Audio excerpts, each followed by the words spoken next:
In this video, I'm going to show you how to disassemble and reassemble the main output shaft and input shaft from a 1993 Ford Ranger. This truck has a 2.3 liter 4-cylinder engine and is 2-wheel drive. The transmission we're working on is the M5OD-R1 or M5R1 for short, used in Rangers from 1988 to 2011. But be aware, the 3-liter and 4-liter engines use a different version of this transmission, so they are not the same size. This transmission is also found in the Mazda B-2000. If you are working on an F-150, you might see the bigger M5OD-R2. The first portion that I am disassembling consists from the flange to the input shaft. The flange is a part of the entire output shaft and will not be able to be removed. This cluster from the flange to the input shaft consists of third gear, a brass synchronizer, clutch hub sleeve and assembly, which is here and on the inside. The first part you're going to remove is the bearing outer snap ring.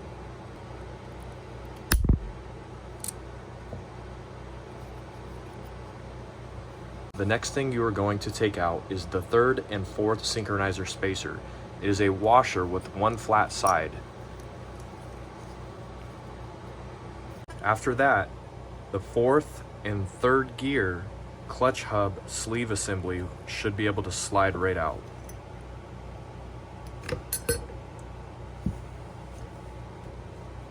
The components to this are the sleeve, which is the outer ring, the hub, which is the internal gear, the keys, and as well as the spring that keeps the keys in. We'll start by removing one of the springs, setting it aside, and lifting up on the sleeve.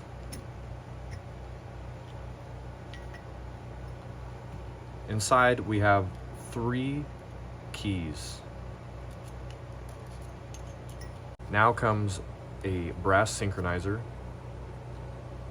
third gear with a needle bearing on the inside. It may get stuck. Be able to push it right out. That consists of everything from the flange out. With the rest of the shaft, you have second gear, another hub and sleeve with 2 synchronizers, first gear, and our tapered bearing. We start by removing this tapered bearing in a press. Do not shove a screwdriver in here and pry. You are going to damage first gear and potentially scar the shaft. The easiest way to remove this bearing is to press it out. This is my cheap Central Machinery Harbor Freight 12-ton hydraulic bottle jack press. Take these arbor plates and place them where the larger opening is facing each other. That way, they sit right here up against second gear. Not on the flange, but on second gear.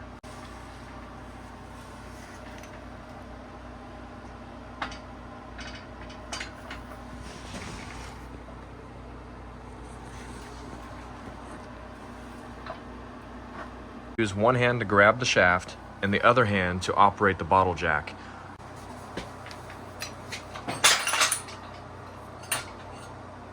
And pull straight up. Do not drop all the gears in the shaft. At this point, everything comes off really easy. You have your bearing, your input bearing spacer,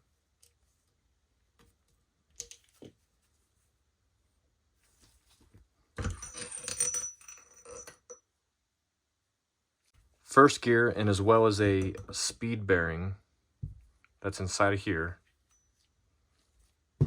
another synchronizer, another hub and sleeve, another synchronizer, and last you have second gear with another needle bearing inside of here.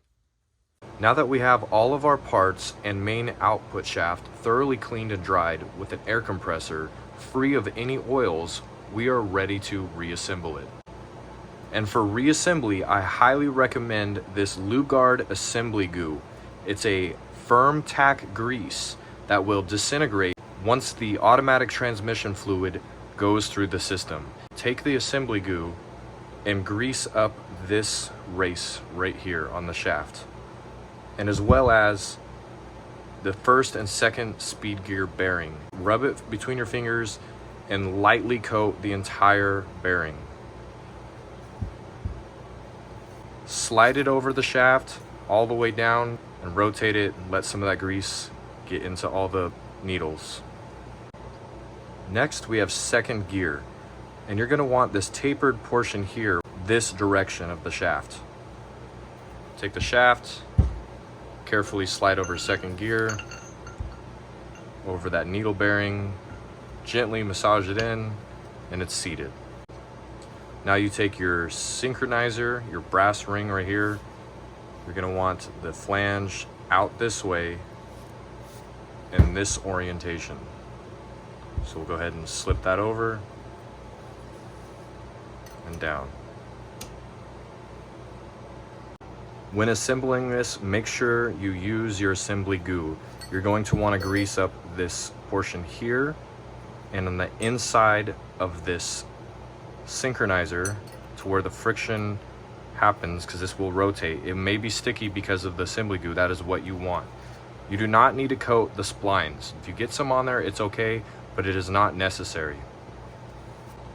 At this point, we have a clutch hub and sleeve, as well as the keys and springs to assemble.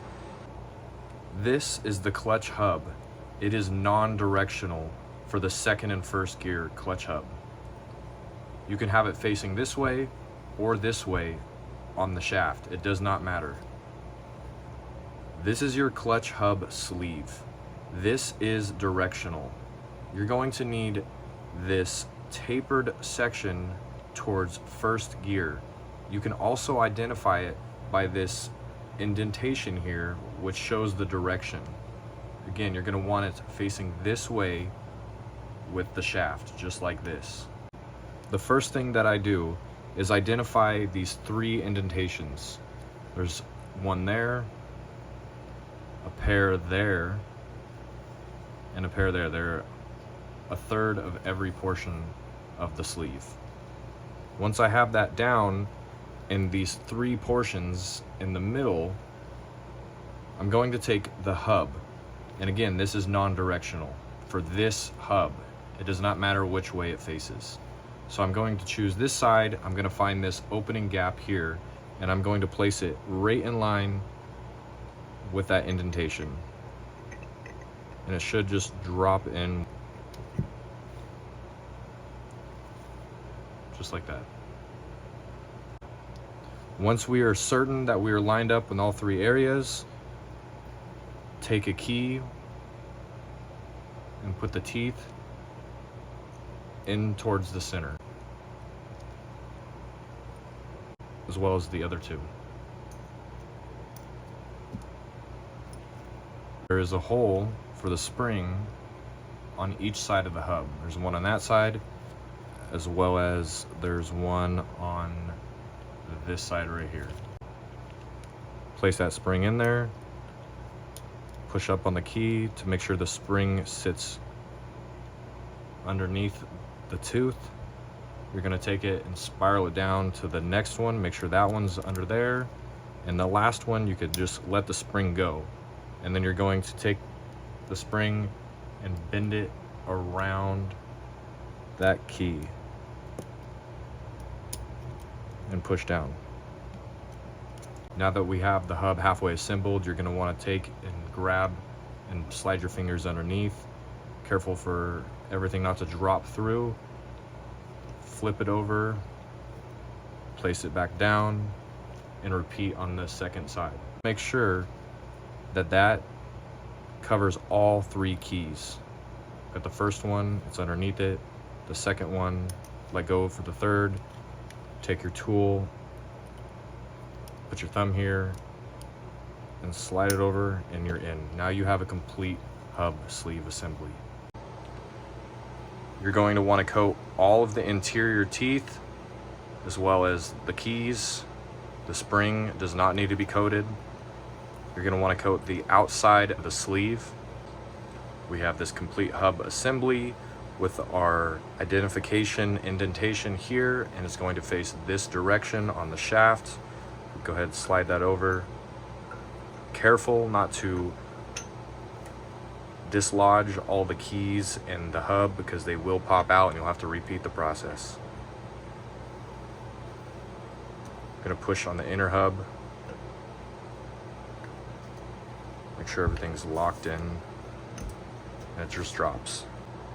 Next step is another synchronizer. It goes in the opposite direction of the first synchronizer, so the teeth are going to be facing this direction. The bevel is going to face into the hub.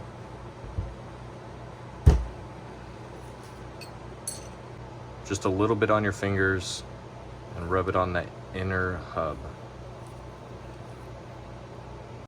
Now we take first gear with this portion, the tapered portion, going into that synchronizer, and wherever there is contact with the synchronizer or friction, put some assembly glue on it. Gonna slide it right down, drop it on, and you may have to rotate it just a little bit. The second bearing is a inner speed bearing for first gear. Make sure to lubricate it, as well as the interior portion of the first gear.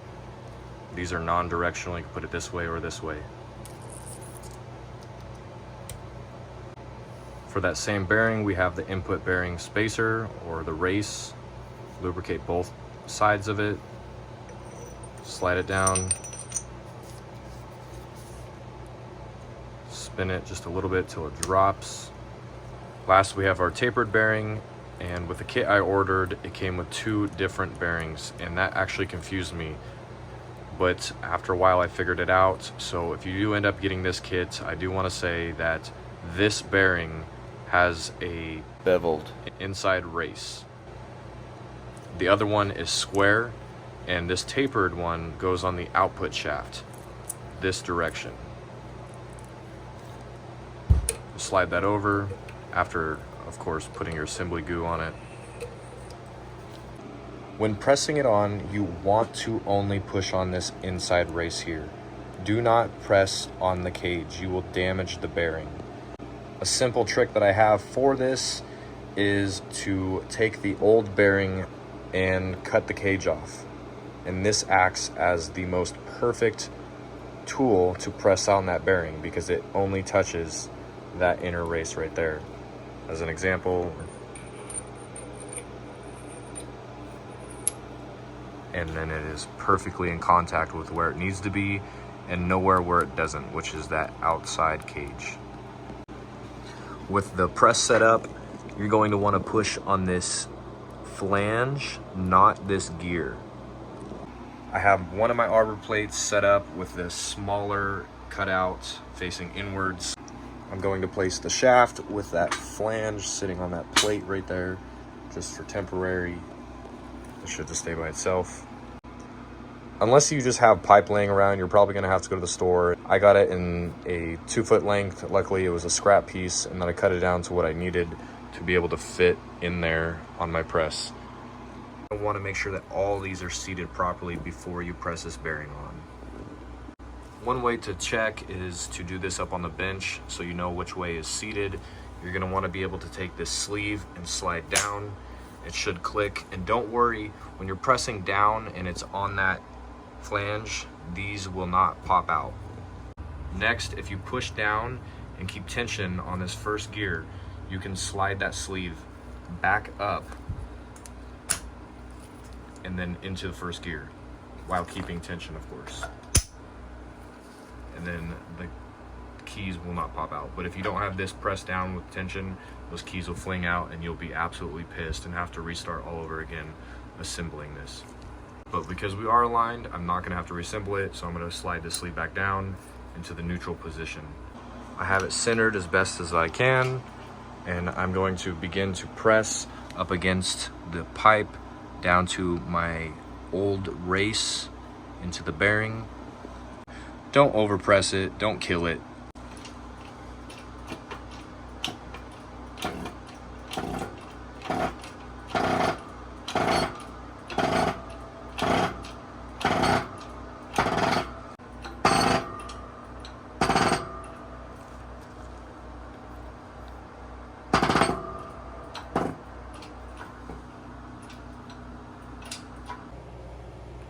Alright, we are at our final stage here. I've already gone ahead and pre-lubricated all these parts, but I will tell you where I did it. So you just want a little bit in each spot.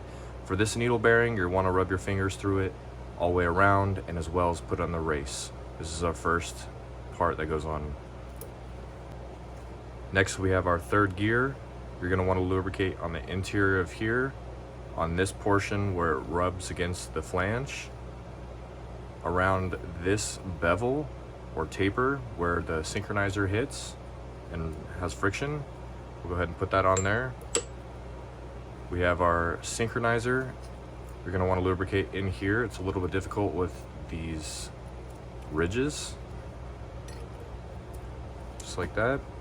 And then now we're moving on to our clutch hub and sleeve assembly. This clutch hub and sleeve assembly is directional. You can get this one wrong. You do not want to mess this up. Let's pull it apart and I'll show you which way is which. This is the hub. You have two sides. You have a side with channels cut in for lubrication, and you have a flat side.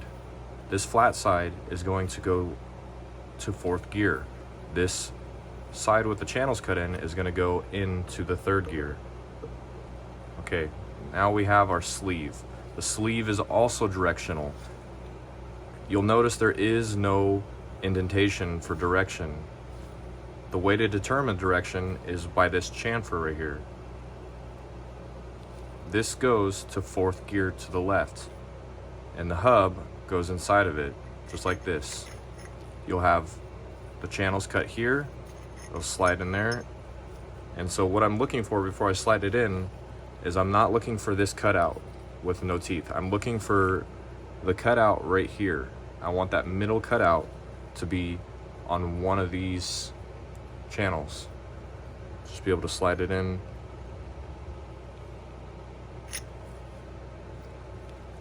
Go a little lower so you can see it.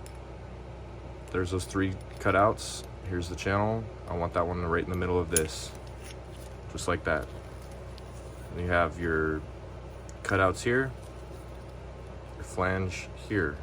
You're gonna set that down. Now, just like the previous hub assembly, it's the same thing. You have the teeth on the keys. You're gonna want to put the keys in first with the hub laying face down.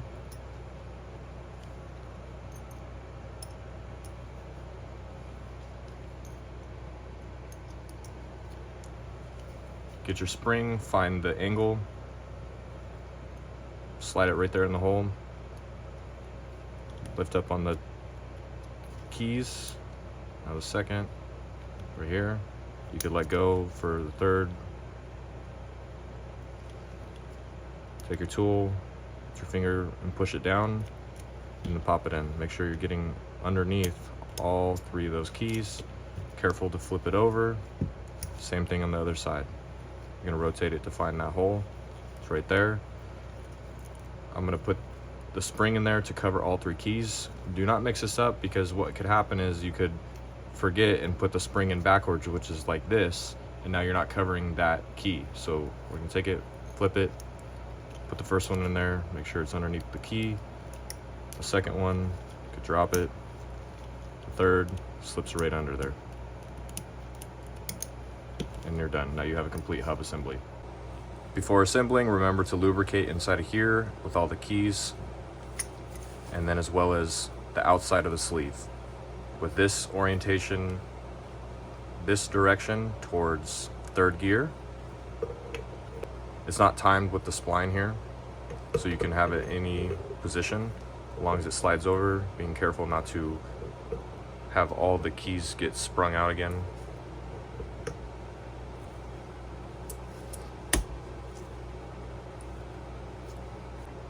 Next, we have another synchronizer.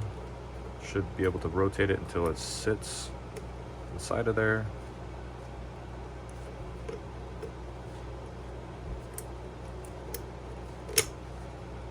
There we go. The gears were not meshing properly, and now they are. And that is the neutral position, and that is the in gear position. Be careful when you're pulling it back into neutral. You don't want to go and extend it and then have all the keys fly out. I'm gonna stand it up for this part so you can see better. Next we have this flat washer with one flat side. It's non-directional. It should just kind of snap right in there. And then you'll have enough space for your snap ring. So there's actually two snap rings that will fit this. I want to show you. One has these ears on it. You do not want to use this one. This goes in another part of the transmission. You're going to want to use this snap ring with the teeth in it. Just slides right over. And then you're going to fight it a little bit with the snap ring pliers. Just like that. So just check and make sure that snap ring is properly seated in there and not protruding. Mine feels good. And what I'm gonna do is show you a little tip here. You're gonna wanna rotate it and make sure it's aligned with this flat portion on this spacer. Now the next two parts will not stay by themselves. You have to use that assembly tack grease. I lightly coated this thrust bearing and you'll see the back race right here. There's also a flat spot. It lines perfectly right up with that spacer. And then the very last part is our pilot bearing. The input shaft is very simple. You have your fourth gear here, which is these teeth and these, and then just another tapered bearing that gets pressed on. I recommend using the same trick that I showed you with the other race. There is one piece in here called your oil slinger. It's this little plastic piece right here. You're gonna wanna put the flat side down and just press in and slowly rotate it until it clicks, just like that. It'll just stop. There's a couple little indentations in there in the plastic that'll grab onto the machine parts of the shaft.